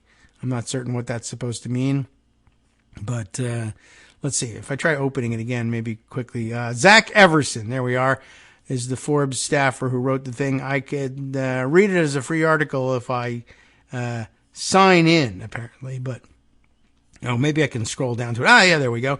Zach Everson writes this piece. Newly released documents reveal that Donald Trump's businesses charged his Department of Defense $976,000 during the first 3 years of his presidency, an amount that appears far greater than previously reported. I forgot the headline here. Trump's properties charged Defense Department $1 million, new documents reveal. The Pentagon produced the documents in May, more than 2 years after Trump left the White House, in response to a November 2019 Freedom of Information Act request from ethics watchdog American Oversight. The previous publicly known high for Defense Department spending at Trump properties appears to be $300,000, which CNN reported in April of 2019. Turns out it's 3 times as much, which we only find out years later. As far as we can tell, this is the first time these specific expenses have been reported, and they were long overdue, said Heather Sawyer, American Oversight's executive director. While we expect to receive receipts of government spending at Trump properties for years to come, we urge the government to pick up the pace so that the American people have this information as they consider Trump's re-election efforts. Yes. The Defense Department's disclosure broke down spending by property and year. It only included details about one small individual disbursement, $1,680 that the New Jersey National Guard spent at a Trump golf club, presumably Bedminster, on meals during its monthly inactive duty training in December of 2017. Neither a Department of Defense spokesperson nor the civilian employee who oversaw the government's disclosure responded immediately to requests for comment. Sawyer attributed the government's 3.5-year response time to understaffed FOIA offices and an environment where oversight and accountability are often delayed. The Defense Department's spending was spread across at least 15 different Trump properties, covering 8 states and 4 foreign countries. Trump's Miami resort was the biggest beneficiary, collecting $274,000, followed by his golf club in Bedminster, New Jersey, with $266,000, and one of his Scottish resorts with $181,000. That one we knew about as they had Air Force personnel overnighting there, right? At least $760,000 of taxpayer money was dispersed at properties Trump owns entirely. The rest went to businesses in which he is a partial owner or has a licensing or management agreement. As president, Trump's refusal to divest from his businesses created an environment rife with the potential for abuse, and during his administration, Trump's properties became vessels for self-enrichment, said lawyers.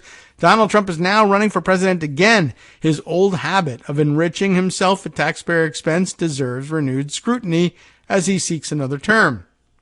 Spokespeople for the Trump Organization did not immediately respond to inquiries. After Trump decided to retain his businesses while in office, a flurry of lawsuits emerged. Most of them went nowhere. On Wednesday, House Democrats dropped a lawsuit against the General Services Administration. I heard Armando's head explode there. That sought documents related to Trump's lease of a government-owned building. You know which building it is. It's the Trump Hotel. That is in the old post office pavilion. Oops, I've backed up to that article instead. All right, and lost my place as a result. That's too bad. All right. Let's see. Oh, yeah. So after he decided to retain his business in the office, a lot of lawsuits. So the House Democrats had sued the General Services Administration, seeking documents relating to the lease of the Trump Hotel. Originally filed in 2018, the Supreme Court agreed to hear it last month. But by then, the lawmakers, now in the minority, appear to have had no interest in suing an agency overseen by a president in their own party regarding a hotel that Trump has since sold. I still would like to have this whole thing hammered out, but I can see how the parties begin to lose interest in this. There's no full public accounting of how much taxpayers shelled out to the Trump Organization during the Trump administration. which is amazing. A 2020 Washington Post report estimated that the total was at least $2.5 million. His properties took in an additional $22 million from political committees between when his campaign kicked off in 2015 and July of 2020, according to CNN. That figure plummeted after voters ousted him from the White House. So just an update on where we stand for those things. Disappointing, too, about the dropping of the GSA lawsuit. As understandable as it may be, I just wish they would just get to the bottom of this thing already and let us all have a good look at what actually happened. Okay. Now, still lots more, but maybe we can run to the esoteric here. I still recommend, by the way, that you read the stories about the weird devaluing of academic research that I hinted at yesterday. It would be a good use of time to read through those things, but since I've put them on the record, I'll turn to another piece of esoterica. Oh, dang, I didn't get to this one. This one I'll just throw at you for extra reading over the weekend, based on the headline alone. From Mother Jones magazine, George Santos's lawyer was part of the January 6th mob. Subheader here reads that Joseph Murray and an associate, currently listed as a Santos staffer, were in the crowd that surrounded the Capitol, according to the reporting of Jacqueline Sweet and David Korn over at Mother Jones. Certainly of interest, and we always love hearing more craziness about George Santos, but it's probably the least crazy thing we've heard about him in a long time. All right, so his lawyer is a January 6th person, and you should be aware of that. Now, I thought it might be interesting to turn back to another topic for a good Friday type of topic, sent to me once again by my brother Mark a week or so ago. But something we've touched on in the past. It's not, directly in our wheelhouse, but we've definitely made mention of it, which makes this relevant. A guest opinion essay in the New York Times from May 29th, from Stacy Mitchell, who is an executive director at the Institute for Local Self-Reliance. What might that be? Why is it related? Here's the headline: The real reason your groceries are getting so expensive. We've definitely talked a little bit about this, right? Food Fresh, that's the name of the store. Food Fresh is the only grocery store in a rural stretch of southeastern Georgia. It has many 5-star Google reviews praising its freshly butchered meats, tomato bar, and friendly service. Yet it faces a threat to its survival that no amount of management skill can overcome. Big retailers like Walmart and Kroger have a handle on suppliers that I can't touch, said Food Fresh's owner, Michael Gay.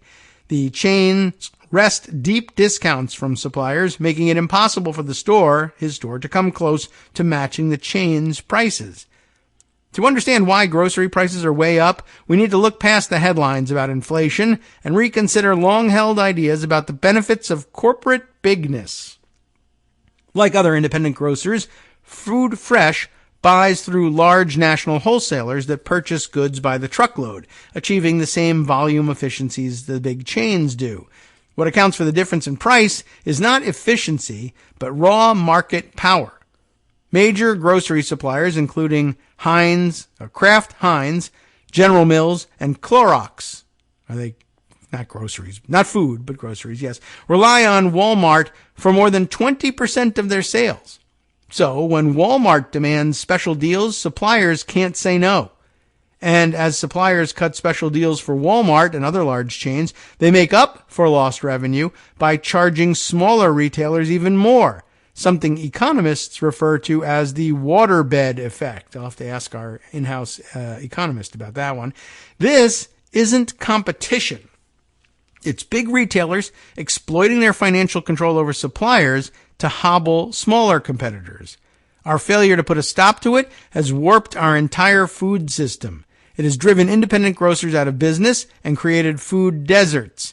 It has spurred consolidation among food processors, which has slashed the share of food dollars going to farmers and created dangerous bottlenecks in the production of meat and other essentials. And, in a perverse twist, it has raised food prices for everyone, no matter where you shop. A level playing field was long a tenet of U.S. antitrust policy. In the 19th century, Congress barred railroads. You might actually even remember this from history class. Barred railroads from favoring some shippers over others. It applied this principle to retailing in 1936 with the Robinson-Patman Act, which mandates that suppliers offer the same terms to all retailers. Did you know that that was actually the law? And still is. But what the hell? You're just doing the opposite, right? The act allows large retailers to claim discounts based on actual volume efficiencies, but blocks them from extracting deals that aren't also made available to their competitors. For roughly 4 decades, the Federal Trade Commission vigorously enforced the act. From 1954 to 1965, the agency issued 81 cease and desist orders to stop suppliers of milk, tea, oatmeal, candy, and other foods from giving preferential prices to the largest grocery chains. And then Reagan came along and screwed that up too, right? As a result, the grocery retailing sector was enviable by today's standards. Independent grocery stores flourished, accounting for more than half of food sales in 1958. Make America great again. Supermarket chains like Safeway and Kroger also thrived. This dynamism fed a broad prosperity. Remember that one? Even the smallest towns and poorest neighborhoods could generally count on having a grocery store. And the industry's diffuse structure ensured that its fruits were widely distributed. Of the nearly 9 million people working in retailing overall in the 1950s, nearly 2 million owned or co-owned the store where they worked. There were more black-owned grocery stores in 1969 than there are today. Then, amid the economic chaos and inflation of the late 70s, the law fell into disfavor with regulators who had come to believe that allowing large retailers to flex more muscle over suppliers would lower consumer prices. For the most part, the law hasn't been enforced since. As a top Reagan administration official explained in 1981, antitrust was no longer, quote, concerned with fairness to smaller competitors. This was a serious miscalculation. Walmart, which seized the opening and soon became notorious for strong-arming suppliers and undercutting local businesses, now captures $1 in $4 that Americans spend on groceries. Its rise spurred a cascade of supermarket mergers as other chains sought to match its leverage over suppliers. If the latest of these mergers, Kroger's bid to buy Albertsons, goes through, just 5 retailers will control about 55% of grocery sales. Food processors, in turn, sought to counterbalance the retailers by merging. Supermarket aisles may seem to brim with variety, but most of the brands you see are made by just a few conglomerates. These food giants are now the dominant buyers of crops and livestock. The lack of competition has contributed to the decline in farmers' share of the consumer grocery dollar, which has fallen by more than half since the 1980s. In the absence of rivals, food conglomerates have over time increasingly been able to raise prices and, as a result, have reported soaring profits over the past 2 years. Inflation gives them a cover story, but it's the lack of competition that allows them to get away with it. Meat prices surged last year among the 4 companies that control most pork, beef, and poultry processing. Companies like PepsiCo and General Mills have also jacked up prices without seeing any loss of sales, a sure sign of uncontested market power. This has resulted in an ever-worsening cycle. As a system dominated by a few retailers lifts prices across the board, even at Walmart, consumers head to those retailers because of their ability to wrest relatively lower prices or simply because they're the only options left. Walmart's share of grocery sales swelled last year as more people flocked to its stores. Meanwhile, the decline of independent grocers, which disproportionately serve rural small towns and Black and Latino neighborhoods, has left debilitating gaps in our food system. If Food Fresh were to close, residents of Evans County, where the store is, would have to subsist on the limited range of packaged foods sold at a local dollar store or drive about 25 minutes to reach a Walmart. Nearly a quarter of Evans County residents live in poverty. Living without a grocery store nearby imposes a daily hardship on people and could lead to an increased risk of diabetes, heart disease, and other diet-related illnesses. Losing small retailers also stifles innovation. New food companies rely on independent retailers to introduce new products. But as this diversity of retailers gives way to a monocrop of big chains, startups have fewer avenues to success. This results in diminished selection for shoppers who find store shelves stocked with only what the big food conglomerates choose to produce. We need to stop big retailers from using their enormous financial leverage over suppliers to tilt the playing field. By resurrecting the Robinson-Patman Act, we could begin to put an end to decades of misguided antitrust policy in which regulators abandoned fair competition in favor of ever greater corporate scale. There is promising momentum. Last year, an unusual coalition of Democratic and Republican lawmakers sent a letter to the FTC urging it to dust off Robinson-Patman. The agency began a broad inquiry in late 2021 into grocery supply issues, which could uncover evidence of price discrimination. This year, the agency opened investigations into soft drink and alcohol suppliers for possible violations of the act. And I know we're behind, and it's time for our music, but there's just one paragraph left. These moves are already drawing fire from an old guard locked in bigger is always better thinking. Jason Furman, a Harvard economist who served as a top advisor to Obama, tweeted recently that some of the views calling for a reset of our antitrust policies often seem grounded less in consumer welfare and more in a view that everyone should be shopping at expensive craft boutiques. But that's not the story in places like Evans County. In the early days of the pandemic, as Walmart and Amazon compelled manufacturers to steer scarce supplies their way and worsened shortages at local grocers, Mr. Gay worked long days hustling to find alternative sources. My meat is fresher, he said. My produce is fresher. My customer service is better. Imagine if you made the playing field level. Imagine what I could do. And it's weird and kind of gross for former Obama administration officials to be in the business of saying that the one and only independent grocer in an area is a craft boutique of some kind just because it isn't part of the big chains. Anyway, that I thought was very interesting. Thanks to Mark for sending me for that one. I also put away something that I'll have to share with you only in links today about how the history of how the Red Delicious apple came to be the one and only apple on the shelves almost for a while in the, 80s and 90s, and how long it took to get rid of that monoculture and for people to realize, oh, there's actually better stuff out there. We should buy that instead. You have been listening to Kagro in the Morning with David Waldman. Anyway, a food story that I thought maybe Justice Putnam would enjoy, being that he is the chief proprietor of the West Coast Cookbook and Speakeasy, which of course comes up next here. Let's see what he's got. Anything besides Trump? Well, who cares? Actually, quite honestly, he's got all the same headlines, plus a different twist, and as always, esoteric international news. Stay tuned. See you next week.